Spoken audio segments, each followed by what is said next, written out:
want to emphasize that. I made it clear there is environmental waste that comes out. There is pollution. Right now there's this giant swirling mess of trash somewhere in the Pacific. It's the size of some states. It's very huge. We have a problem. There's been pollution from rivers. What a lot of people don't like to talk about is there has been a lot of change in the last 20 years as far as reducing pollution. But if you look at environmental problems neutrally as saying we want to minimize waste or reduce it, we want to conserve species, et cetera, that's not evil. It's not bad. So long as you don't assign means to those ends. Those are good goals. The problem then is how you reach those goals. The same with poverty. You can talk about poverty and say, we want to reduce poverty. If your solution is to tax half people's income and redistribute that, you're not going to create prosperity in the long run. And the same with the environmental issues. So new technology is very important.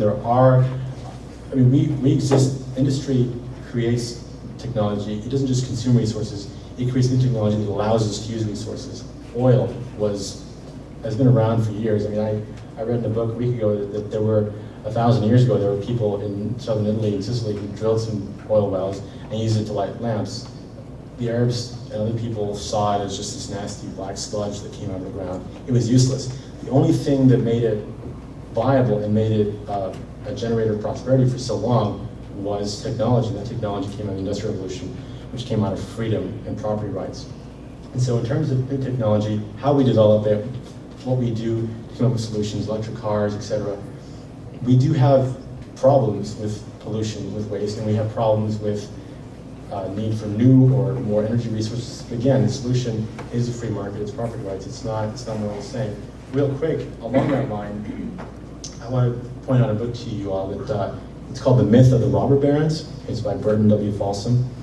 I would highly recommend this book. It's a history of late 19th century, early 20th century America, and even a little earlier as well. And it's from the perspective of big business and how big business rose. And if you look at, I was telling Laura earlier, little monopoly games, there's a guy with whiskers running around with bags of money, and that seems simple enough, but that conception of business and industry is what's taught in our schools as being these greedy little guys. And that stems from this time period, late 1800s, early 1900s. And what this book does is he goes through and he examines that. And the conclusion he came to, and he proves very well from the sources, is that there existed back then, there were those greedy little guys, but there was other people too. There were political entrepreneurs, in other words, people who were trying to innovate, trying to industrialize using political means, subsidies, grants and monopolies, etc. And then there were the market entrepreneurs who didn't do that, who saved and invested and got investors, who innovated, who focused on pleasing consumers, and they're the ones who produced the worthwhile industries. Real quick, I know we're out of time, so I just want to mention a few of those. The railroads, the two Pacific railroads that tried to meet, we're out in Utah. We're told that story over and over again. It's a story of success. In most history books, it wasn't. The railroads had to be rebuilt over the next 5 years. There's a lot of deaths from Indian attacks, etc. And those railroads were existent, and they were dependent heavily on government subsidies. That's the reason why they were able to, expand and exist. There was another railroad, the Great Northern. It was founded by a man named Hill. That railroad was built entirely by his own taking investment. He started out as a river boy, became a river pilot, then got into railroads. He built the railroad from Minneapolis to Washington State, and he did it entirely without government subsidies. His railroad was built one time, and it didn't have to be rebuilt. Some of the people who were getting subsidies to build their railroads built them into certain areas, and then they would build country clubs and places for vacation homes, and the hope that rich people from Europe would come, and that would bring prosperity to the region. It didn't work. Mr. Hill built his railroad across the Northwest, and he built it in pieces as he had the money.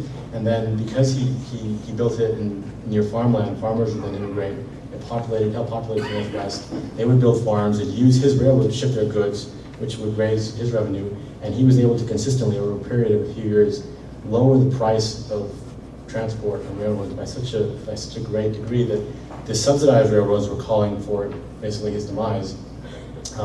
And so that's sort of where the whole thing of trusts and monopolies came from. There were, in fact, entrepreneurs, business people who were seeking that and who allowed their greed to try to lead them to get government privilege. But the real innovation and the steamships with Vanderbilt, those were a result of private enterprises. I just want to encourage you to read that book or to look at that concept, because that, in terms of technology now, in terms of how we acquire new resources, how we deal with pollution, waste, That is the answer. Because a lot of the talk of green jobs, green jobs, if it's passed from a board or a commission in Washington and they create green jobs, if the government can just arbitrarily by fiat create 5 million green jobs, why don't they create 100 million more? Why don't they create 25 million, get rid of the unemployment? They can't. And the green jobs, of course, get rid of other jobs that actually exist. And people have argued that there's a net loss of jobs, and it's just centrally planned industries. I remember reading 3 years ago when the administration was planning their commission to give out money, grants of money to people who had ideas for green technology. And I said, look, in time, I was just starting this research, I said, in a little while, their main concern is going to be getting more money. And sure enough, a few months ago, there was an article in the Wall Street Journal saying, really examining the fact that all these little technology companies, their main reason for existence is, and their main energy is devoted to getting more grants and more subsidies as opposed to actually developing technology. If the technology, we've had an electric car for over 100 years, if it becomes viable, it will be, and it will be mass produced in the same way Henry Ford mass produced other cars. It's not quite there yet, and the government, by artificially trying to get it there or other means, is creating a havoc, they're messing with the price system, which is really dangerous, and it just doesn't work. And so I would just, in closing, really encourage you all. I know most of you are probably there, but as a country, we have to really look back at our history and realize where our prosperity came from, and look at our problems now, which many of them are real, and realize that the solutions are the same as they were in the past. Real quick, I'm going to open up the questions here. This is the market green versus political green. Before I say that, the overall problem is the same problem with socialist calculation. In 1920, an economist named Ludwig von Mises was the first economist to detail the reasons why socialism and communism wouldn't work. For most of the next 60 years, 70 years with the fall of communism, a lot of economists, mainstream economists in the US, talked about the Soviet Union and communism as a potentially viable alternative. They said, well, maybe it might work, maybe it will. They're a lot stronger than we think, and really in reality they're a lot weaker than we thought. And that was because socialism, going back to prices being subjective, they couldn't possibly plan. They don't have the ability to get the information that's across the board and individuals across the country and put it together to produce resources, to produce prosperity. It didn't work. And the same with green technology, with green jobs, with new ways of dealing with the problems that do exist in the world in terms of the environment. You can't centrally plan that just because of socialist calculation. Are there any questions regarding what I've talked about so far?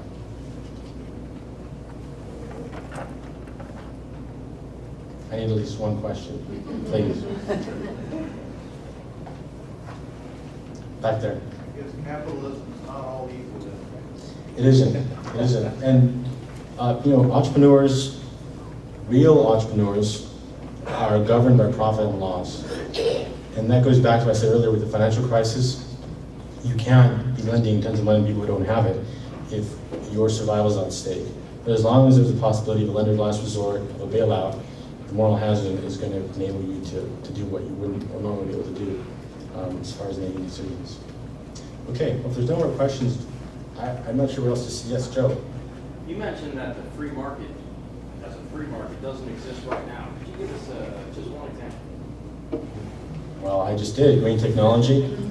This isn't a little issue, by the way, because if you look at some countries like Denmark who had to end some of their subsidies to wind farms, Spain right now has the highest unemployment in Western Europe, and they have, from what I know, either the most advanced or close to the most advanced green tech industry. And it hasn't done anything for them as far as their overall economy because it exists because as a result of government privilege, subsidies, etc. That's the biggest. The second biggest one I would mention is our financial sector, which is a government-run, centrally planned financial industry. It's not. Banking shouldn't be so exciting. It usually wasn't through most of human history. They're providing an important service, but financialization doesn't bring prosperity. It's a function of prosperity. It doesn't go the other way around. And we've had that confused for years and years. Are you familiar with gas bill? No, I'm not. Are you talking about the desire to put the monitors in the cars to keep track? The natural gas, the nat gas bills, we're trying to get people to convert over to natural gas because they're wanting, this isn't right now, they're wanting to set aside $5 billion when you're talking about subsidy. So if you switch to natural gas, if you get the businesses. Yeah, Iran has a great gas subsidy program for fuel, and it along with their sanctions, it almost made them broke, and so they had to lower it now. I don't know what the percentages are. People in Iran, individual people are having to pay exorbitant amounts of for gasoline more than they used to, and they're a huge oil producing country. But just because the government subsidized it for so long, it kept growing. The thing about any government intervention is it always feeds on itself, and it leads to more. And that's not how innovation works, and so you stifle innovation in the long run. It leads to decline. Nancy, something else. There's Sure. a bill in Congress right now, HR, I think it's 1868, which would mandate putting full Yeah. derivatives into fuel and jet fuel and all these different things, because they want to make sure, we're still using the coal. It's, I don't know, payback, whatever, Yeah. but is that exactly what you're talking about? We shouldn't have the government. That is have to because the example I would point to there is not one. It's not something I'm an expert on, but if you look at ethanol, the price of corn, which is in a lot of food, it affects pretty much everything we eat. If you go to the grocery store and buy $100 worth of groceries, I guarantee you corn is going to be a significant amount of. It's going to be a significant input in the overall cost you pay.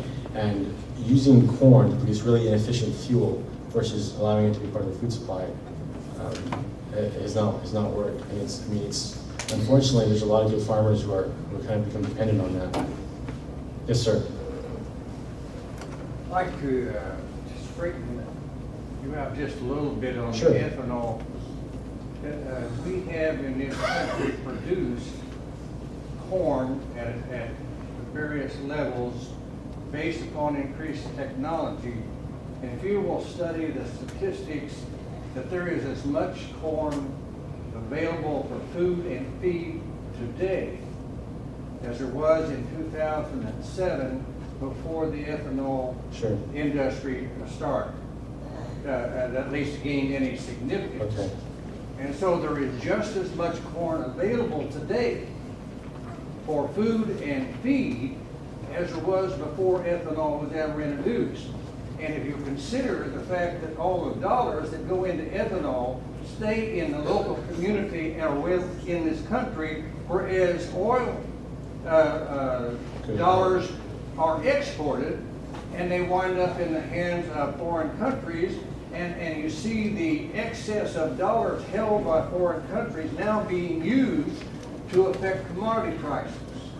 Gold, silver, copper, corn and soybeans are being drastically affected by the surplus of dollars that has been created by importing oil. And so this idea that you're burning food just does not hold water. Yeah, corn does, but it's not at the expense of our food supply, but it is at the expense of imported oil. And this is where the pressure is coming from to decline the ethanol industry, is for that it is affecting the oil imports, and there are certain powers that are drastically influenced by the oil industry.